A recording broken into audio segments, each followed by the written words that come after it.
하나님께서 오늘 우리에게 허락하신 말씀은 사무엘하 15장의 말씀입니다. 봉독은 1절에서 12절과 23절에서 32절 함께 하도록 하겠습니다.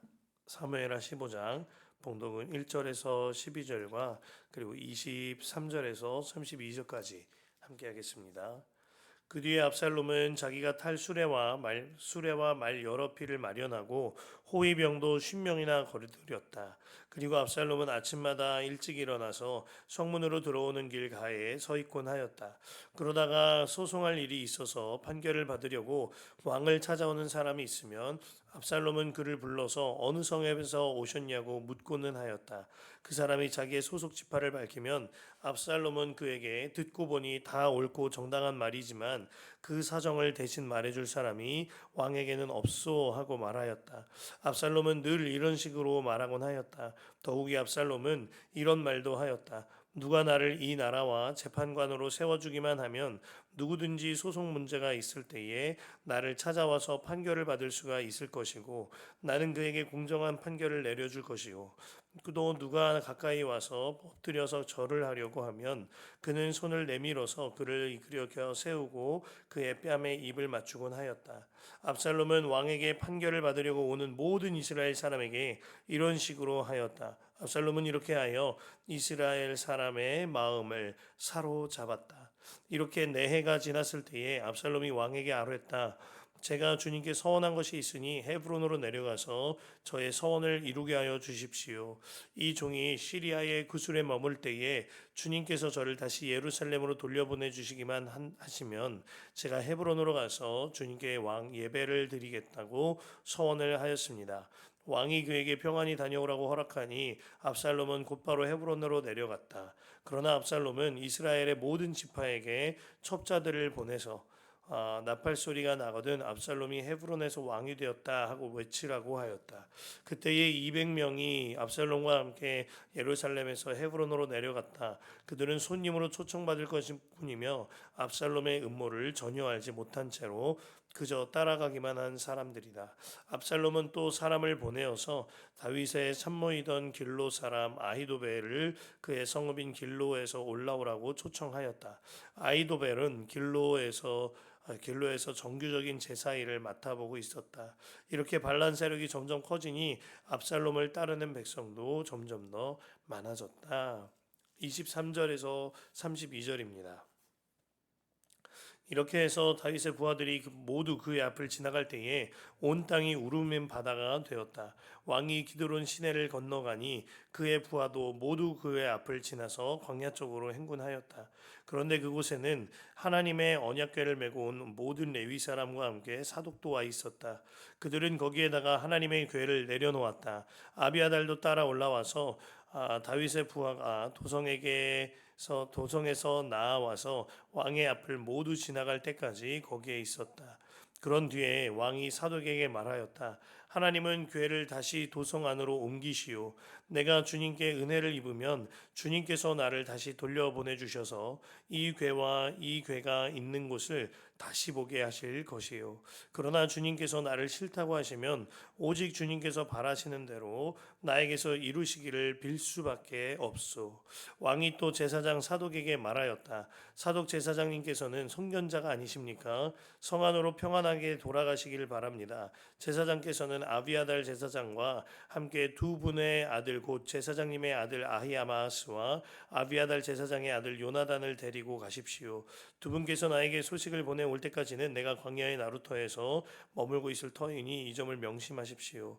그리하여 사독은 아비아달과 함께 하나님의 궤를 다시 예루살렘으로 옮겨다 놓고서 그곳에 머물러 있었다.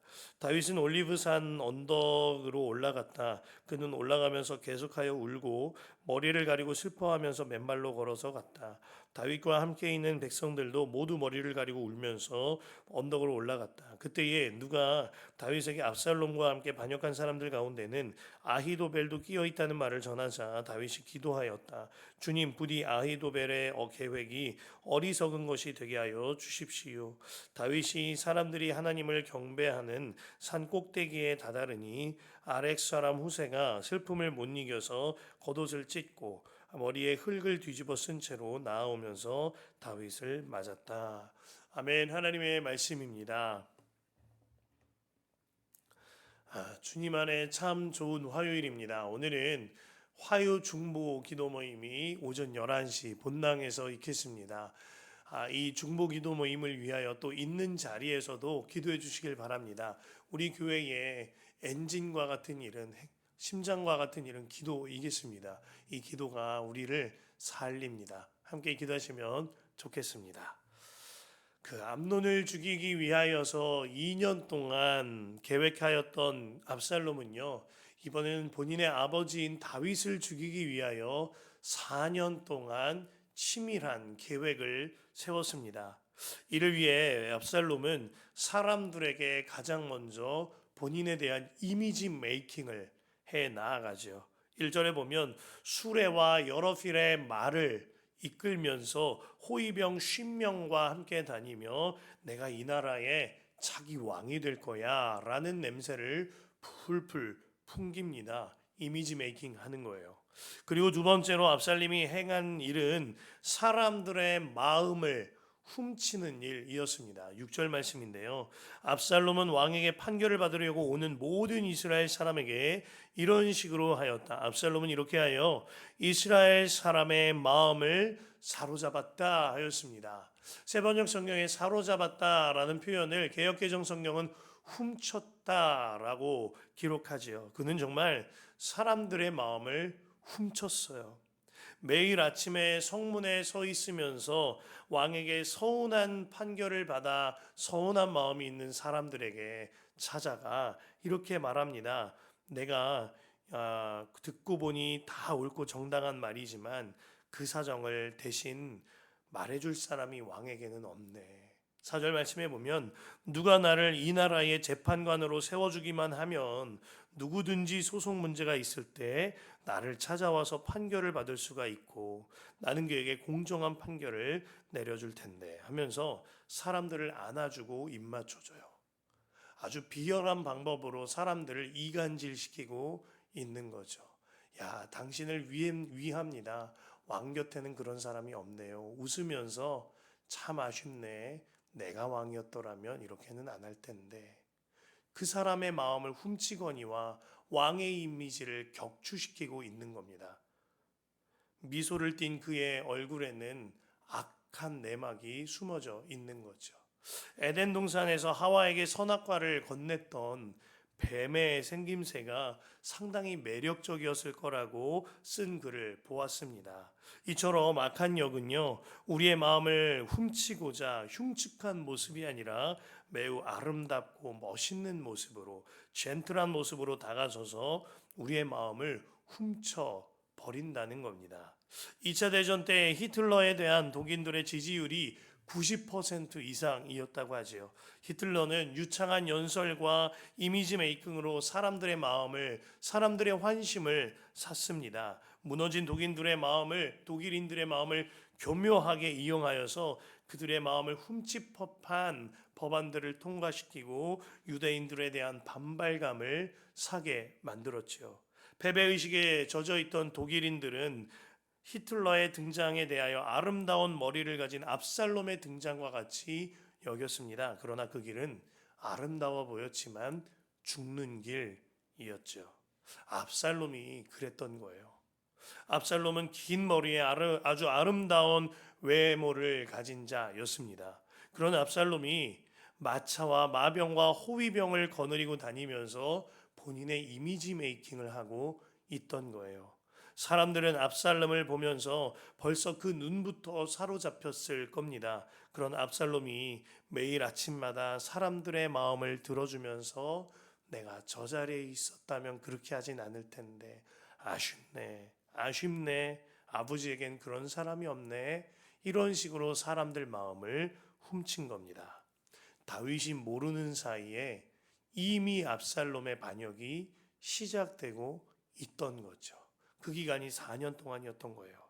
세 번째로 압살롬은요, 자신의 반역 계획에 하나님을 이용합니다. 7절에서 9절을 보면 이렇게 네 해가 4년이 지났을 때 압살롬이 왕에게 아뢰었다. 제가 주님께 서원한 것이 있으니 헤브론으로 내려가서 저의 서원을 이루게 하여 주십시오. 이 종이 시리아의 그수로에 머무를 때에 주님께서 저를 다시 예루살렘으로 돌려보내주시기만 한다면 제가 헤브론으로 가서 주님께 예배를 드리겠다고 서원했습니다. 왕이 그에게 평안히 다녀오라고 허락하니 압살롬은 곧바로 헤브론으로 내려갔다라고 합니다. 압살롬의 혀는요, 다윗의 마음도 녹이는 자였어요. 다윗과 본인 간에 있었던 일들에 대하여 기억하게 하면서 감정을 건드렸고요. 또 한 가지는 다윗이 가장 소중하게 생각하는 하나님에 대하여 이야기하면서 다윗을 감쪽같이 속이죠. 압살롬은 헤브론에 가서 자기가 서원하였던 예배를 드려야 하겠노라고 거짓말하고 있습니다. 헤브론에는 하나님께 예배할 제단이 있는 곳이었는데요. 사실 압살롬에게는 헤브론이 하나님께 예배할 제단이 있는 곳이 아니라 내 뜻을 이루고자 하는, 내가 왕이 될 수 있는 나 신을 숨길 만한 제단이 있는 곳으로 보여졌던 겁니다. 하나님은 그저 도구일 뿐 압살롬의 숭배의 대상은 나님, 나뿐이었던 것이지요. 이렇게 압살롬은 사람들의 마음을 훔치고 다윗을 속이면서 나를 숭배하고 내가 왕이 될 만한 준비들을 마쳐 두었습니다. 말씀을 묵상하면서 압살롬을 묵상하는데 제가 가장 먼저 하나님의 말씀 앞에 세워져야 했습니다. 사역자로서요, 성도들의 마음을 훔치는데 가장 위험한 자리에 있는 것이 사역자의 자리입니다. 만일 제가 정말 주님만 바라보지 않고 압살롬처럼 이미지 메이킹 하듯이 기도하고 말씀 보고 그런 식으로 보여지려고 한다면 하나님 보시기에 역겨운 모습 아니겠습니까?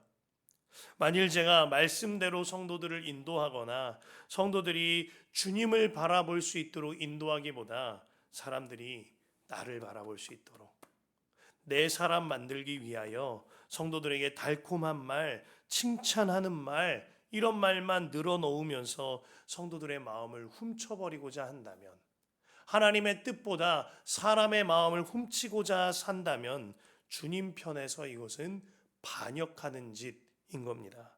만일 제가 하나님께 드리는 예배를 이용하여서 기도와 말씀을 이용하여서 제가 높임받기를 원한다면, 제가 왕노릇하게 되기를 원한다면, 그를 위하여서 신방을 가고 여러 가지 행동을 해 나간다면, 내가 드러나기를 원한다면 이것은 주님이 왕이 아니라 내가 왕이 되고자 하는 악한 반역죄인 겁니다. 저의 본성 안에, 사람들의 본성 안에 이 악한 압살롬이 숨어 있습니다. 그래서 이 말씀이 저에게 통과되어야 하는 거죠. 갈라디아서 2장 20절. 내가 그리스도와 함께 십자가에 못 박혔나니 그런즉 이제는 내가 사는 것이 아니요 오직 내 안에 그리스도께서 사시는 것이라. 아멘입니다. 제 안에 있는 본성적인 이 압살롬은 죽었고 완전한 겸손의 왕이시자 완전한 순종의 왕이신 예수로 삽니다. 이 고백이 실제가 되어야만 제가 살거니와 저희 가정과 저희 교회 모두가 사는 길인 겁니다. 그래서 제가 날마다 새벽을 깨워 기도하고 예수님과 동행하는 일기를 쓰면서 제 본성과 몸을 쳐 복종케 하는 겁니다. 압살롬으로 사는 것이 아니라 예수님으로 살고자 하는 거죠. 감사한 것은요, 그렇게 살아갈 때에 제가 왕노릇하는 자가 아니라 종노릇하는 자로 주님께서 저를 인도하여 주신다는 겁니다. 새벽에 주님께 기도하며 일과를 올려드리고 무엇보다 가장 먼저 말씀대로 기도하고 성도들의 기도 제목을 기도하고 주님께 여쭤보며 나아갈 때 주님께서 이것 순종해야 한다, 이것 행해야 한다 말씀을 주십니다. 그러면 그 하루에 순종하는 하루를 살고자 해 나아가고 그 밤에 예수동행 일기 앞에서 주께서 주신 말씀에 순종한 일, 그러하지 못한 일 적어내리며 주님을 바라보게 되는 겁니다. 주님께서 알려주신 대로 머물라 하실 때 머물고 내디드라 하실 때 내딛고 행하라 하실 때 행하고 절제하라 하실 때 절제하는 삶이 이를 통하여 이루어지게 되는 거죠. 그러나 여러분, 이러한 일들이요, 목회자에게만 해당하는 것이 아님을 아셔야 합니다. 모든 성도에게 해당하는 일이에요. 우리 교회에 사자성어 기억나시죠? 주흥 나세, 그리고 나중 예사, 요한복음 강해를 하면서 주는 흥하셔야 하고 나는 쇠해야 한다, 우리가 함께 나눴었어요. 또 한 가지, 주님만 나는 죽고 예수로 삽니다, 우리가 잘 나누고 있습니다. 찬양을 하더라도 주는 흥하시고 나는 쇠해야 합니다. 기도를 하더라도 예배를 하더라도 그 무엇을 하더라도 주님은 흥하시고 나는 쇠해야 하지요. 오직 우리는 주님만 바라보아야 하는 거예요. 그리스도인의 삶은요, 왕 노릇하는 삶이 아닙니다. 종 노릇하는 삶에 가깝죠. 사무엘기를 시작할 때 사무엘 선지자는 왕정제도에 대하여 반대하는 입장이었습니다. 이 나라의 왕은 오직 한 분, 주님뿐이시기 때문입니다. 사무엘기에 아주 흠도 많고 탈도 많았지만 하나님 마음에 합한 자라고 평가받은 다윗 왕. 다윗은 스스로 내가 왕이 되겠다고 선언한 적이 한 번도 없습니다. 하나님께서 그에게 기름 부었을 때 사울에게 쫓김을 받으면서도 불구하고 다윗은 사울 왕이 하나님께 기름 부음 받았으므로 내가 아직 스스로 왕으로 선언하지 아니하죠. 뿐만 아니라 사울이 죽었을 때에도 스스로 내가 왕입니다 라고 말하지 않습니다. 주님께 여쭤보고 또 여쭤보고 주님께서 이끄시는 대로 종노릇하는 삶을 사는 것입니다. 이것이 그리스도인의 삶인 거예요. 그리스도인의 삶은 높임받길 원하고 왕노릇하는 삶이 아니라 오히려 낮은 일을 자원하고 굳은 일을 자원하며 종노릇하는 삶, 그것이 주님의 백성의 삶인 것이죠. 오늘 말씀에 이스라엘 백성의 마음이 모두 압살롬에게로 기울어졌다라고 하였습니다. 말씀처럼 압살롬은 인기를 얻었지요. 사람들에게 신망받는 지도자가 됐습니다. 그러나 이것이 압살롬에게 하나님의 마음도 기울어졌을까요? 아닙니다. 사람들의 마음을 훔친 압살롬의 반역은 사실은 하나님이 세우신 다윗에 대한 반역이었거니와 하나님께 대한 반역이었던 겁니다. 이것이 가장 큰 문제인 거죠. 사람들이 좋다고 한들 하나님이 싫어하는 일이 있어요. 이를 분별하기 위하여서 우리가 날마다 겸손하게 기도하시자, 주님의 뜻을 여쭤보시자, 그 초점을 예수님께 둠으로 예수 동행 기도하시자, 날마다 우리가 그 일을 예수님과 동행하는 일기에 쓰시자 말씀드리는 겁니다. 본문에서 압살롬과 달리 도망치는 다윗을 보면서 오히려 전화위복하게 하시는 주님을 바라보게 됩니다. 다윗은 지금 왕궁에서 쫓겨나서 도망칩니다. 그런데요, 오히려 도망치는 형편 중에 다윗의 영성은 회복되게 되어지지요. 깨달으시길 바랍니다. 궁전에 남아있다고 사는 길이 아닌 거예요. 쫓겨날지라도, 망했을지라도, 패배했을지라도, 도망칠지라도 주님과 함께하는 길이 살 길인 것입니다. 쫓겨나는 다윗은 궁에 있는 압살롬과는 전혀 다른 행보를 보입니다. 먼저 다윗에게요, 이미지 메이킹 같은 건 없어요. 완전히 패배자가 돼서 도망치는 신세이거든요. 30절에 보면 다윗과 그 무리들이 계속해서 울고 머리를 가리고 슬퍼하면서 맨발로 터벅터벅 처량하게 걸었다고 했습니다. 그런데 놀라운 건 이렇게 초라한 리더인 다윗이었는데 다윗의 사람들이 다윗을 따른다는 거예요. 왜일까요? 주님께서 그렇게 하셨거니와 그동안의 다윗의 삶이 다윗의 사람들에게 증명되어졌기 때문인 겁니다. 두 번째로 다윗은 사람들의 마음을 훔치는 것이 아니라 사람들의 안위를 살피는 자였습니다. 도망치는 형편 가운데 자기에게 유익이 되는 사람들 한 사람이라도 더 불러 모으는 것이 사람의 계산일 겁니다. 그러나 다윗은요, 나를 위해서가 아니라 이 사람을 위해서, 나를 위한 길이 아니라 그 사람을 위하여 진정 좋은 길이 무엇인가를 고민하며 그에게 권면하고 판단합니다. 19절 이하에 가드 사람 이때가 다윗을 따르겠다고 하자 다윗이 만류하죠. 이때는 이방인 장군이자 훌륭한 군인이었기 때문에 압살롬 곁에 있으면 틀림없이 이때가 중용될 거고 출세할 거라는 다윗의 진심이었습니다.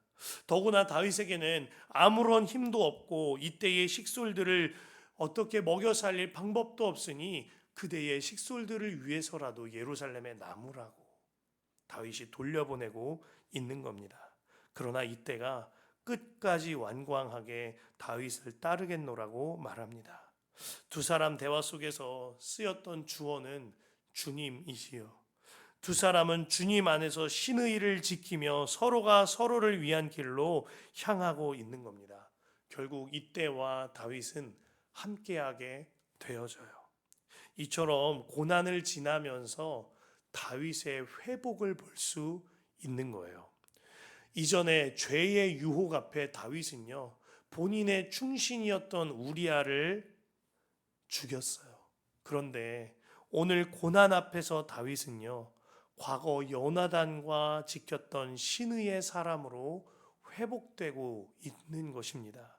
이처럼 사람은 죄의 유혹 앞에 그의 연약함이 드러납니다. 그러나 고난 앞에서 주님의 연단하심으로 온전케 됨이 드러나게 되는 겁니다. 다윗이 그것을 보여주고 있는 거죠.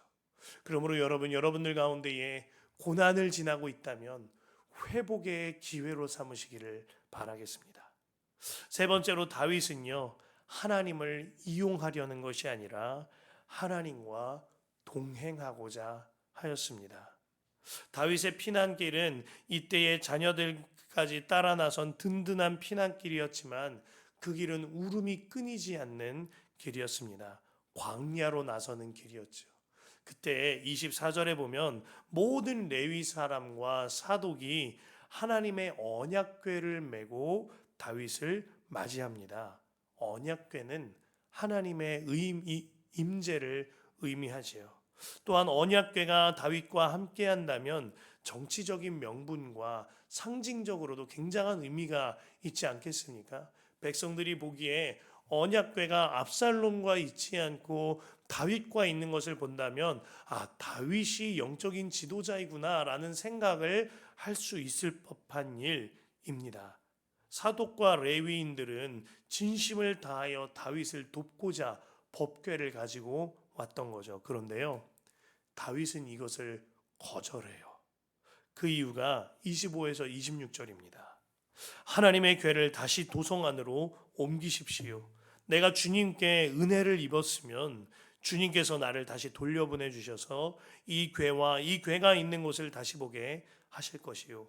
그러나 주님께서 나를 싫다고 하시면 오직 주님께서 바라시는 대로 나에게서 이루시기를 빌 수밖에 없소. 오늘 본문 중에 다윗의 이 고백이 가장 핵심적이고 압권의 고백이라는 마음을 주십니다. 내가 살고 죽는 건 법궤에 있는 게 아니라 주님께 있다는 거예요. 주님께서 내게 은혜를 베푸셔서 다시 예루살렘 궁전으로 들어가게 하시면 주님께서 하시면 하시는 거고 주님께서 그리하지 아니하시면 그리하지 않는다라는 거죠. 오직 주님의 뜻에 맡길 따름이라는 겁니다. 주님의 섭리하심 아래에 내 모든 것을 내려놓고 완전히 의탁하겠다 하는 다윗의 신앙의 고백인 겁니다.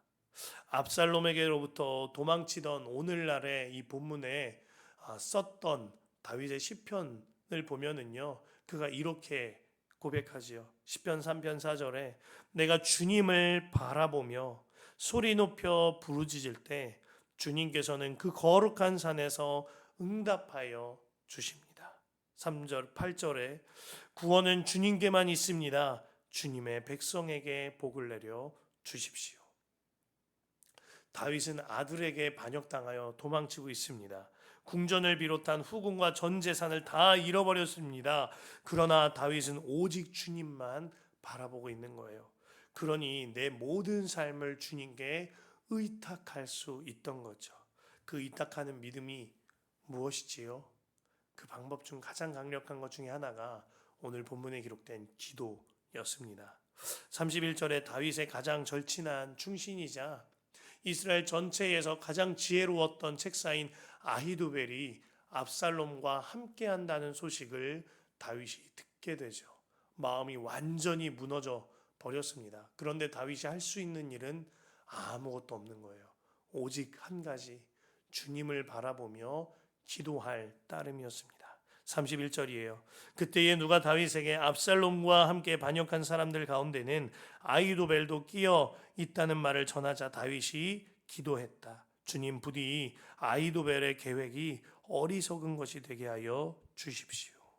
놀라운 것은 다윗이 기도할 때 주님께서 훗날에 이 반역과 전쟁의 판도를 바꾸어낼 만한 한 사람, 후세를 만나게 하신다는 겁니다. 기도할 때 만나게 하시는 거죠. 32절이에요.